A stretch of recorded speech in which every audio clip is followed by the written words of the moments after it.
Let's talk about the main types of threat actors and what motivates them. When we think about cybersecurity threats, it's easy to imagine a faceless hacker sitting in a dark room. But in reality, threat actors come in all forms, and understanding who they are and why they do what they do is the key to defending against them effectively. First, we've got cybercriminals. These are probably the most common and widely recognized threat actor. They're motivated mainly is their money. Cybercriminals are often part of organized crime networks. They steal things like personal data, bank account information, or credit card details, and then sell them on the dark web or use them themselves for fraud. Ransomware is a popular tactic. They encrypt your files, essentially taking your data hostage and demanding a payment and lock it. Sometimes payment is small, just enough for the companies to pay it quickly. Other times it can be in the millions. And they don't just go after big businesses. Small businesses, schools, even individuals, anyone with a vulnerability can be a target. Next up, we have hacktivists. Unlike cybercriminals, these attackers aren't usually in it for the money. Instead, they're driven by cause, political, environmental, social, and they use cyber attacks to make a statement. Hacktivists might deface websites, leak data, or bring down systems to protest against something. As well, a well-known example is Anonymous. They're not your formal group, more a loosely connected collective, and they have been known to go after organizations they see are corrupt or unfair.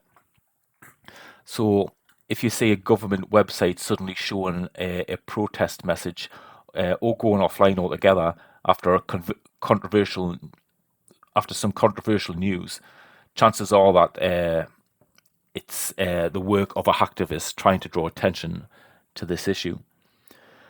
Now let's talk about nation state actors. These are professional hackers, but instead of working for themselves, they work for government. Their goals can range from espionage, like stealing sensitive information or corporate data, to spreading misinformation during elections or even disrupting national infrastructure like power grids or healthcare systems. They're usually highly skilled, well funded, and very hard to trace. Attackers linked to countries like Russia, China, North Korea, or the US have made global headlines. These groups might operate for months or even years before they are discovered. We call these advanced persistent threats or APTs. The actions don't just affect other governments, they often target private businesses too, especially those involved in defense, energy, or technology. Then we have insider threats. This one's often overlooked, but it's serious risk. Insider threats come from people who are already inside the organization, as the name implies, um, employees, contractors, or third party vendors.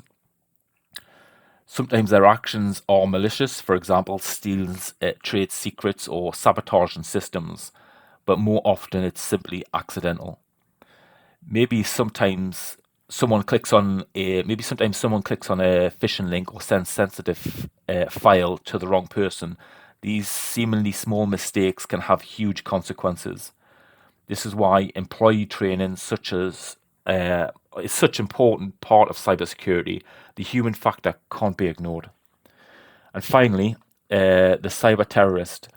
These actors are motivated by ideology, violence, similar to physical world terrorism.